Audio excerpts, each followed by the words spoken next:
I have been driving for the last 2 hours to the Marriott in Baltimore. My wife was there on a conference, and I was going to surprise her by dropping in and taking her to supper. Yeah, right? For the last 3 months, I have suspected my wife of having an affair with one of her coworkers. I just had the feeling that every time she was taking one of her business trips, training sessions, or conferences, she was really getting laid. Tonight, I was going to catch her in the act and end it for all. My wife, Megan, and I have been married for 14 years. We have 2 beautiful children, Sarah 12 and Todd 10. Right now, they are staying with my mother. Megan and I had gotten married right out of high school. We dated the last 2 years of school, and it was a natural move into the marriage. She was bright and always happy. She wore her brown hair long. She was thin and had strong, angular facial features. There was not an ounce of fat on her. I always thought we had a strong marriage until about 3 months ago. It was just little things and nothing I could really pin down. I hated to ask her about it or confront her because I was afraid of looking paranoid or jealous.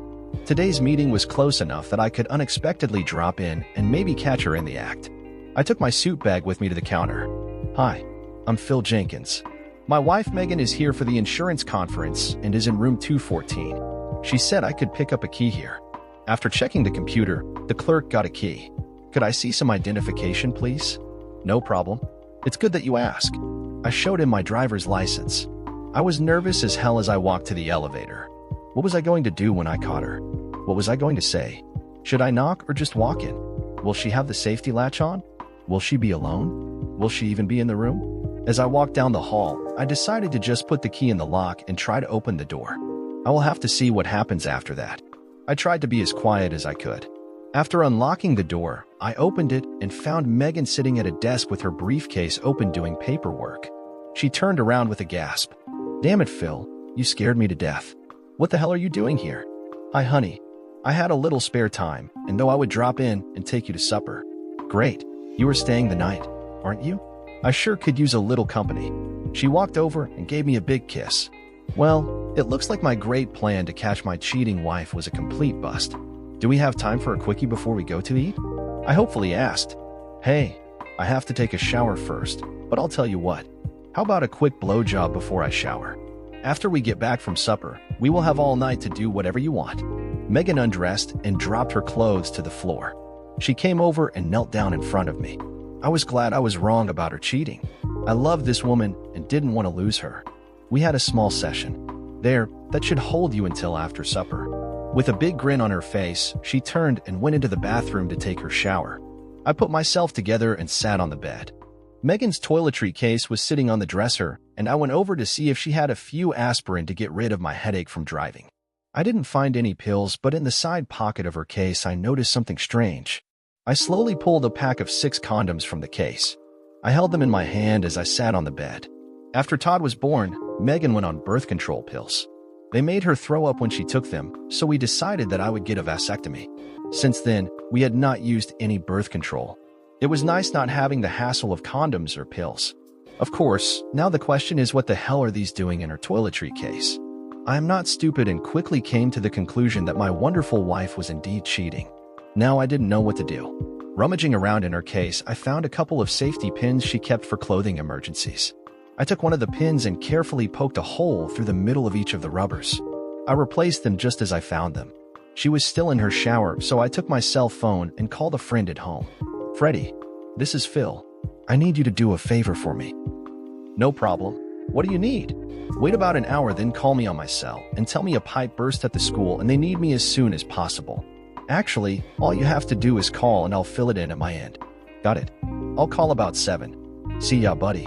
I decided I really didn't want to spend the night with my wife. I was sorry that we did what we did already and did not want to add to it. I would be able to think on the drive home. I knew I had to something, but at this point did not know what. As Megan got out of the shower, it was all I could do not to confront her. I was burning up inside and wanted to hurt this woman, who was my wife, in some fashion.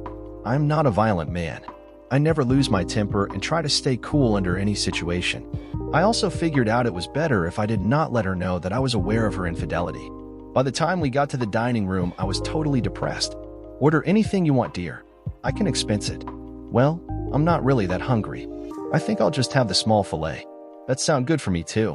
How about a bottle of rose to go with that? After the waiter took the order, I couldn't help myself. I had to probe a little. Megan, are you happy with the way our marriage is going? Of course. I have a nice home, 2 great kids, and a husband who loves me. What more could I ask for? Oh, I don't know. I guess I just wonder sometimes if I am doing everything possible to keep you happy. I feel so lucky to have such a fabulous lady for a wife. Sometimes I have to pinch myself to believe it's real. Oh, you silly goose. That's why you drove all the way down here to see me. Well, I don't think you have anything to worry about. I am happy and content, and you are doing all the right things. A woman couldn't ask for a better husband than you. The waiter brought our dinners, and we made small talk about nothing throughout the meal. Just as plates were being taken away, my cell phone rang. I excused myself and went into the lobby so I wouldn't disturb any other diners. I waited a few minutes and went back in. That was Freddie. A water pipe broke at the school. I really have to get back there as soon as I can. I'm sorry I have to cancel on our night together. There was a look of disappointment on Megan's face. I couldn't tell if it was real or not. It didn't matter to her if I stayed or left. One way or the other, she was going to get screwed. As we were getting on the elevator, Kirk Langford was getting off. Kirk was the business associate that Megan always seemed to be traveling with. Oh, hi Megan, I stopped by the room to see if you wanted to get some supper, but there was no answer. I see why now. He held out his hand. Kirk Langford, and you must be Phil. Megan talks about you all the time. Phil came down for the night, but an emergency came up, and he has to go back. Guess I'll have to sleep alone again tonight. It was hard shaking hands and feigning a nice smile. As we were riding up in the elevator, I had to bring up the subject again that was eating at me. Megan, I would really like you to quit your job, and also I would feel better if you were not working with Kirk. We discussed it before, and it is important to me. Phil, I told you, I have no intention of quitting my job. I like what I am doing, and I am learning a lot from Kirk. You have to get over this paranoia you have about Kirk and me. Megan and I went to the room, and after a quick kiss, I picked up my bags and left for the trip home. I couldn't help thinking all the way home about Kirk stopping by Megan's room after he had his supper. By the time I arrived at the house, I was a basket case. I have begun to hate my wife for what she was doing to me. I wish I were one of those guys who could figure out all those fancy ways to catch their cheating wives, but I was dumbfounded. What could I do about it? I couldn't even figure out a way to get out of having sex with her. Divorce was what I really wanted, but really didn't have enough evidence to justify it. I felt defeated. My wife was cheating on me. I knew it and couldn't do anything about it. I was not going to put up with it, but needed help. 2 days later, Megan came home, smiling like a schoolgirl. I could tell she had a good time, and it made me madder than I was. I checked her bag, and there was one condom left. It still had a hole in it. Saturday was the Globies Insurance Company picnic. At least the kids would have something enjoyable to do. This was not a day that I was looking forward to it. I couldn't help but believe that some of the other people in the company knew what was going on, and I felt a little like a cock. I tried to be low profile so I wouldn't become the butt of any crude jokes. Maybe I was a little paranoid, but I couldn't help it. Megan was having fun socializing all over the place, and especially with Kirk. They were not doing anything touchy-feely, but they were definitely close. I was being ignored, which was fine. Hi, I'm Janet Langford. You must be Phil Jenkins. She was a knockout. Now I was really confused. I thought my wife was great and I loved her, but Janet Langford was a picture right out of a pinup magazine. She had long auburn hair and big blue eyes. Her body was perfect even though she was a little short. Why would Kirk Langford cheat on a stunner like this? Oh, I'm sorry you caught me daydreaming. Hi, it's a pleasure to meet you. Can we go someplace and talk? Maybe someplace with no kids and noisy people around? Sure, let's wander down by the lake. Nobody's gone to miss me. Me either. There were some nice benches about 100 yards from the picnic area. We sat down on one of them overlooking the lake. I'm all ears. Well, would you like to talk about? Janet hesitated. This is difficult for me. I don't know exactly how to bring it up. It is a very delicate subject. At that point, I knew that she knew. I decided to make it easy for her. Are referring to the affair that Kirk and my wife are having? I just found out this week. Janet seemed relieved. I have known for about 2 months. I am getting ready to have divorce papers served, but I need a little help. I hired a detective to get proof for me, but my lawyer said I would have a much better case if Megan would be willing to testify or at least sign a notarized statement attesting to the affair. What do you mean by proof? I have photos and taped phone conversations. I wasn't able to get any videos yet, but the photos are pretty good. I also have times and dates. I can try and help. I am not sure how, but I can work on it. Do you think your lawyer could help me with the same divorce papers using some of your evidence? I would really appreciate it because I don't have anything for proof at all. I am also suing Globies. I have some statements that confirm that certain management-level company officials knew of the affair and did nothing to stop it. They will have a choice, fire both of them or face $1 million lawsuit. Wow, I am certainly impressed. Kirk is playing golf tomorrow morning. Can you come over to the house about mid-morning? You should be gone till late afternoon. I can show you what I have, and we can figure out if there is anything we can do. I live at 206 Hemlock Avenue in Crestmont. Okay, it's a date. Not really a date, but you know what I mean. We both laughed a little. I felt comfortable with her. We walked back up to the picnic area. No one ever missed us. I felt a lot better about things. Maybe this whole mess could be resolved. I sure hope so. As I expected the next morning, Megan told me she had some shopping to do and would be gone a couple of hours. After she left, I dropped the kids off at my mom's and headed over to Crestmont. Janet met me at the door, and we went into the den. There was a nice leather couch, and on the table in front of it was a large computer monitor. On the screen was a picture of an empty motel room. She motioned me to sit down. I have beer, soda, and wine. What would you like? Regular soda is fine. Pepsi if you have it. You have my attention, Janet. Care to tell me what is going on? Well, in a few minutes we are going to watch my dear husband play a round of golf, live, and in full color. I hope you won't be too upset, but I think you are going to recognize this caddy. How the hell did you arrange this? It cost me $1,400 to get everything in place for this. It better be worth it. Of course, Kirk is going to pay for it. I am guessing it will last about 2 hours, so get comfortable. I have popcorn and nachos to help us pass the time. By the way, I will be getting a DVD of the whole session and will gladly give you a copy. I don't really want to see this, but on the other hand, I wouldn't miss it for the world. Let the show begin. We made small talk for about 20 minutes. She showed me the information she had collected about the affair. I was amazed at the photos, tapes, and documents she had collected. I was also crushed because now I knew for sure what Megan was doing. I was surprised to learn that Janet had 3 large koi ponds in the backyard. I was hoping to get a chance to see them and asked if I could bring the children over sometime. She seemed pleased that I was interested and said she would love to have them come by. About that time, there was some action on the monitor.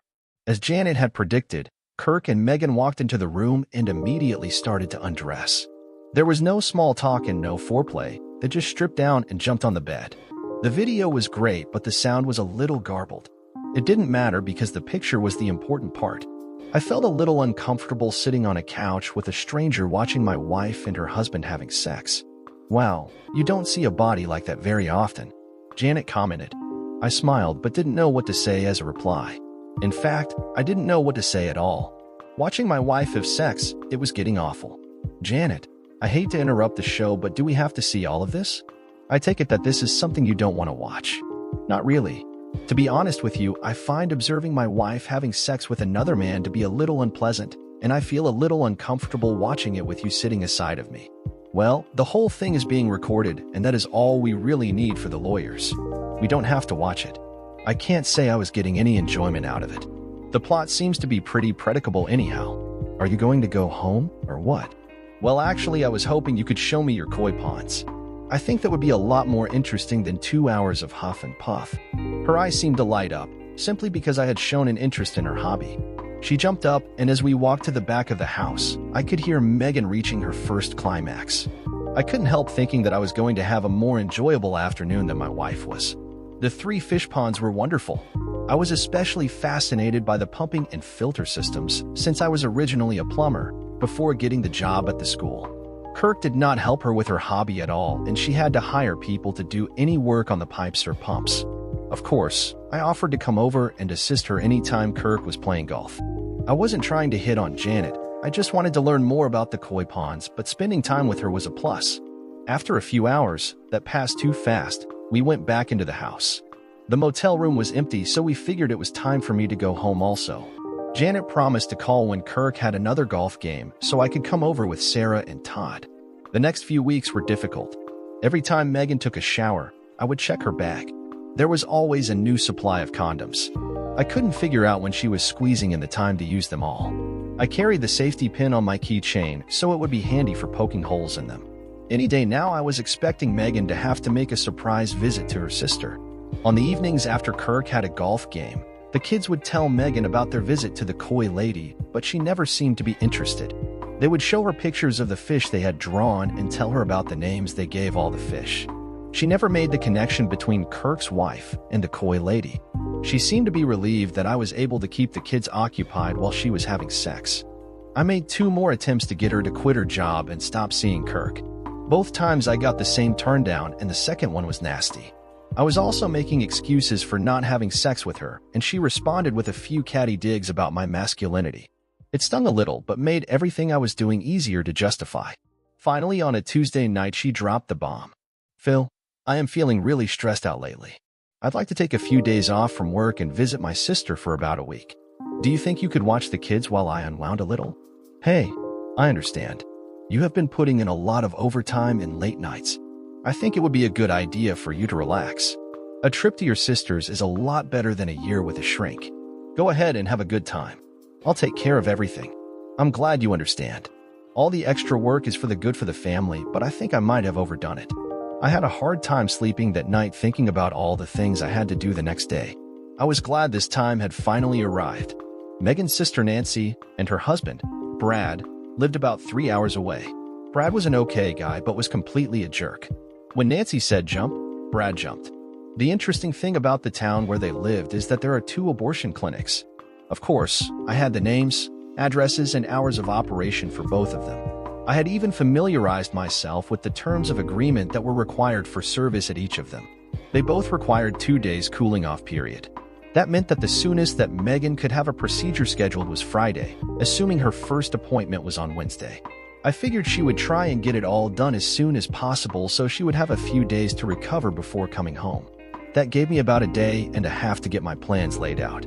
No problem. After Megan took off on her rest and recuperation trip, I started setting things up. I had to explain to my folks what was going on. It was difficult for me to admit that I had failed as a husband, but they understood and offered their support.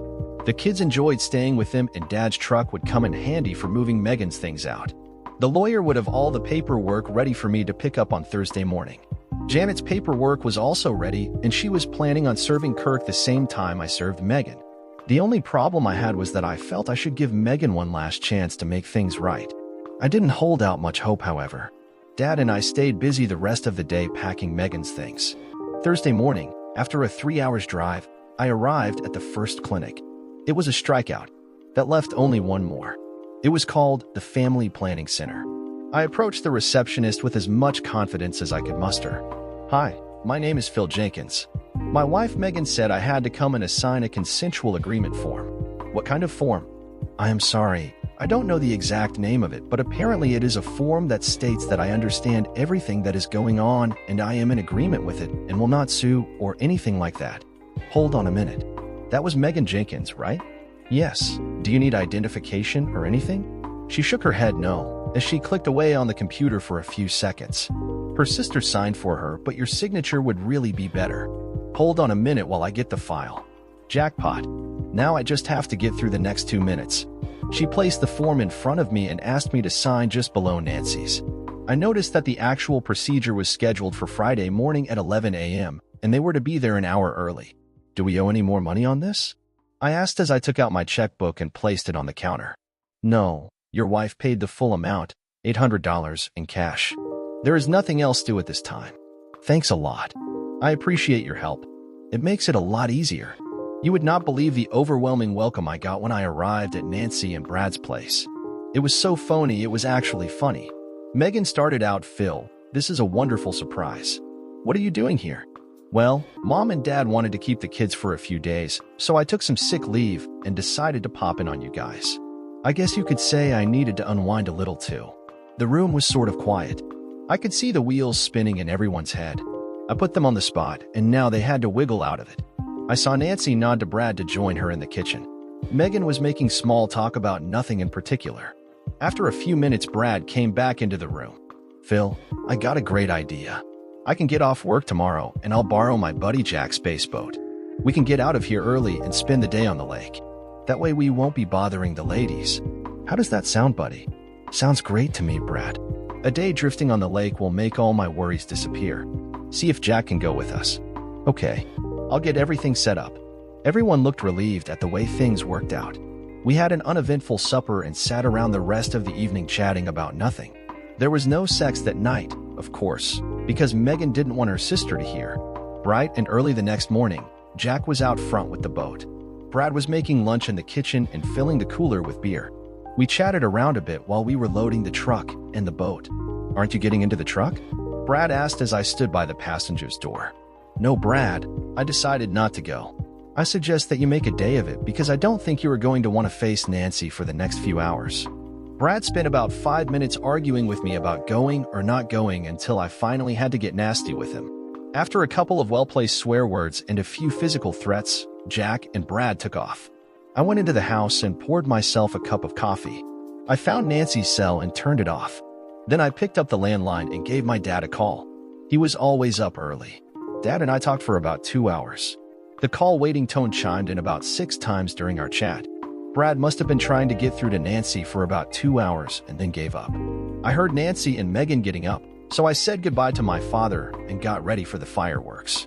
I cleared out the missed calls on the landline phone and turned Nancy's cell phone back on. In less than 2 hours, Megan and Nancy had to be at the family planning center. In about 5 minutes, I was going to be face-to-face with 2 pissed-off Spitfires. I drank up the first pot of coffee, so I made a new pot for my loving wife and her sister. "Phil, what the hell are you doing here?" Megan gasped. "I didn't feel like going fishing, so I decided to just hang around with you guys today.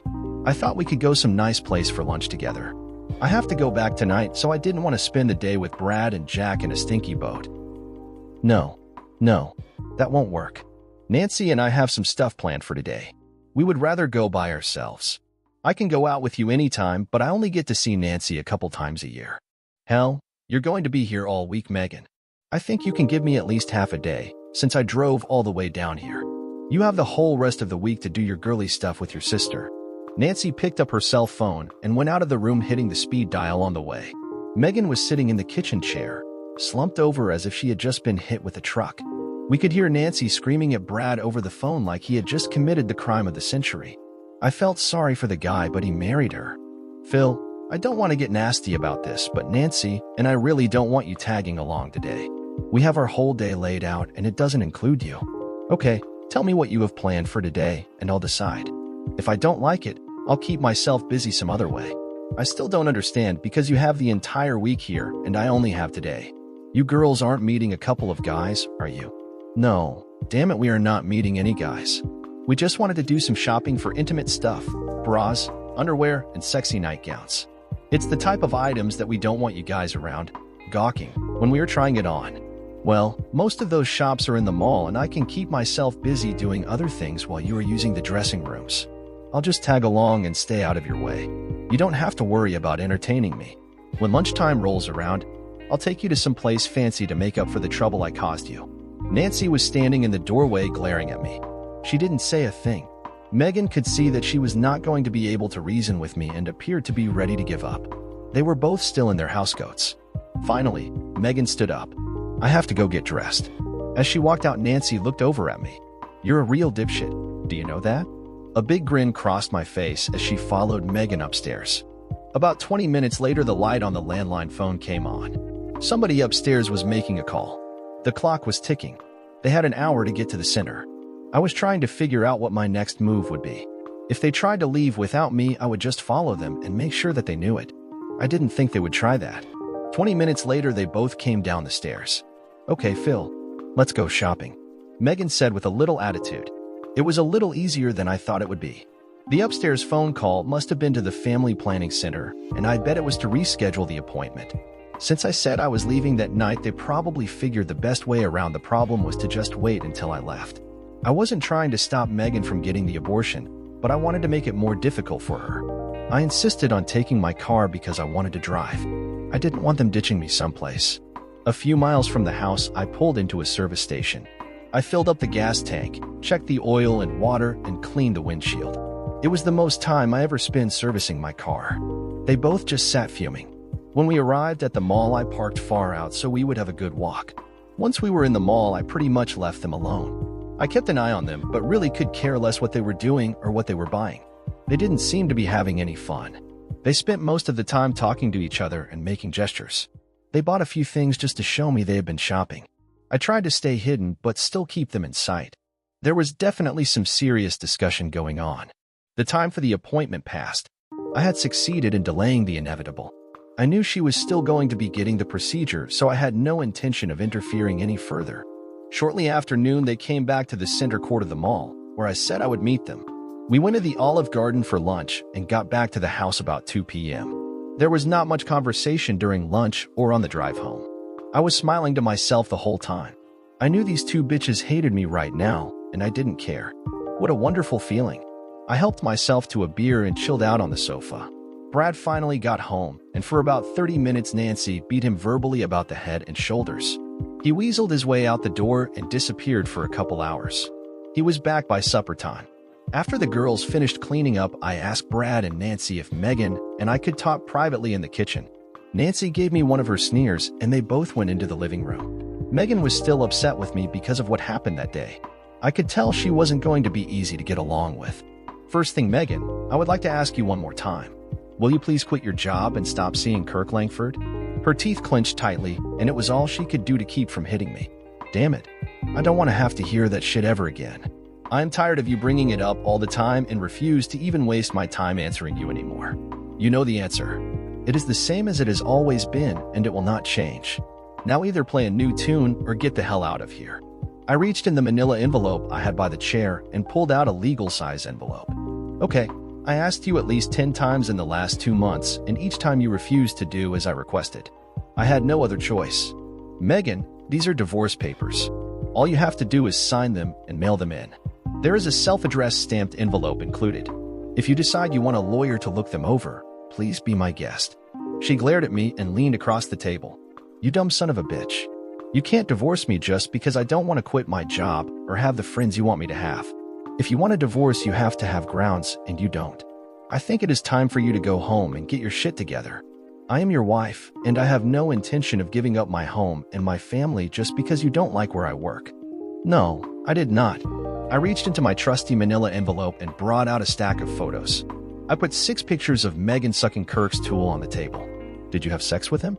There was no answer as I placed another 6 pictures of them screwing in various positions on the table. As I put another bunch of pictures on the table, she started screaming at me. Stop it, damn it. Just stop it. Okay. I get the point. You have been spying on me. You are a damn sneaky son of a bitch, do you know that? If you knew something was going on, why didn't you just stop it like a man? No, you just slither around and take pictures like some sort of pervert. You make me sick with your wimpy complaining. Just then my cell phone rang. Hi, Dad. Okay, 10 minutes would be fine. Thanks for the call. As I hung up the phone, she blurted in. What was that all about? My dad is bringing your stuff here to Nancy's place. He should arrive in about 10 minutes. The locks have been changed on our house. If there is anything that we forgot to pack, let me know, and I will get it down to you. She just sat there, not speaking. Here's the title to your car. I signed it over to you. In this envelope is half of the money in the bank accounts, about $1,200. I have arranged for you to have visitation rights with the kids once a week. I am willing to allow an overnight stay every month if you are willing to make a statement attesting to the affair and have it notarized. Oh, by the way, I also have a DVD I didn't get to show you. It is from the May 10th visit you and Kirk made to the Scandia Motel. It's 2 hours long and shows the two of you doing everything that is in those pictures. As I picked up the photos, I said, I didn't take any of these. I really didn't care what you were doing. I just didn't like being taken for a fool. Last of all, I would like you to have this memento of our love. I took the safety pin off my keychain and slid it across the table. What the hell is this? That is the pin I used to poke little holes in all your condoms for the last 2 months. Did you know you used 48 rubbers in the last 2 weeks alone? Good old Kirk was getting more sex than I ever dreamed of getting. He sure is a lucky guy. You miserable little weasel. That is the most despicable thing I ever heard of. You really are a bastard.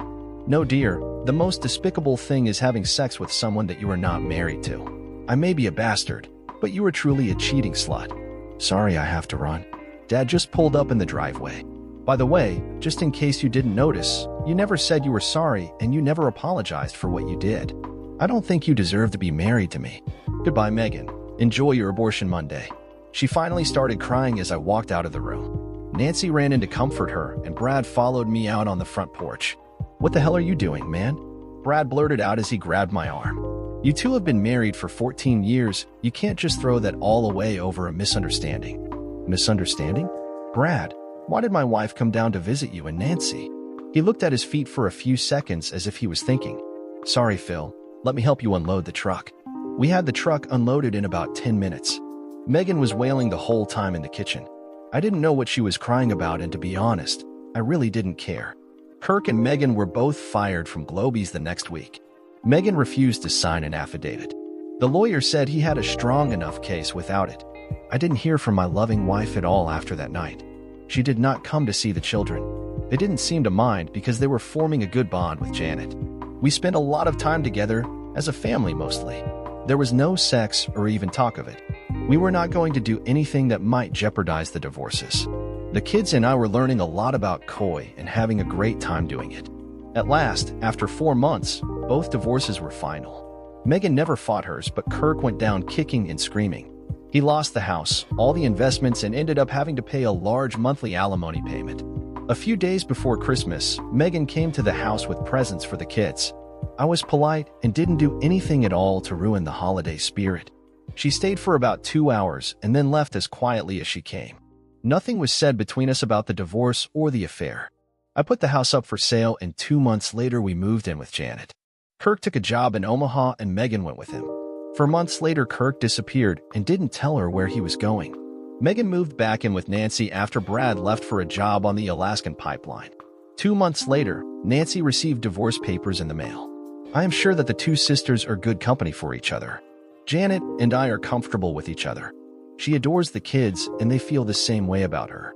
We are planning on getting married in June and spend every moment we can practicing for the honeymoon. Dear listeners, please share your thoughts in the comment section below and don't forget to like, share, and subscribe.